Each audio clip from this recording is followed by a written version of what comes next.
Sayın Bakanım bugün sabah turumuza çıktığımızda İbrahim bölgesine gelmiştim.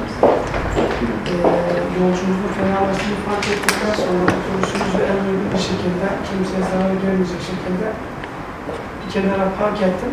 Hastamızın da daha rahat bir nefes alabilmesi için yolcularımızı aşağıya indirip hastamızla elimizdeki imkanlar çerçevesinde kolonya ve su gibi ürünlerle gerekli müdahaleyi yaptık. Diğer yolcuların da mağduriyetini göz önünde bulundurarak hastamızı en yakın bir hastaneye götürmeyi doğru bulup şehrinden gerekli izni aldıktan sonra diğer yolcularımızı da bir sonraki otobüsümüzdeki arkadaşımızla irtibat kurduk.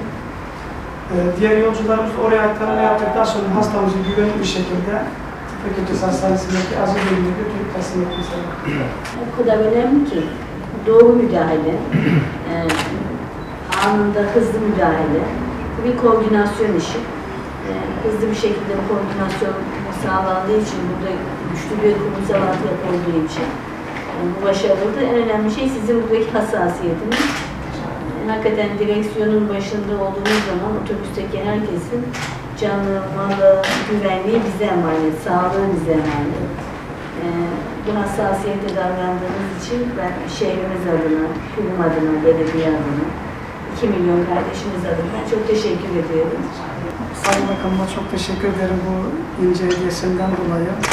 Kendisinin bana göstermiş olduğu bilgiden dolayı çok teşekkür ederim. Çok sağ olun. Çok teşekkür ederim. Aslında hiçbir şey değil, canın söz konusu olduğu yerde ama bizim örfümüz, geleneğimiz güzel bir iş yaptığında bunu mükafatlandırmak, örnek olarak göstermek lazım. Çam sakızı, yoksa bunun hiçbir karşılığı yok. Ama küçücük de böyle bir Mehmet'e ve ailesine bir hediye vermek istedik. Güle güle kullansın, sağlıkla inşallah. Sağ olun. Teşekkür ederim.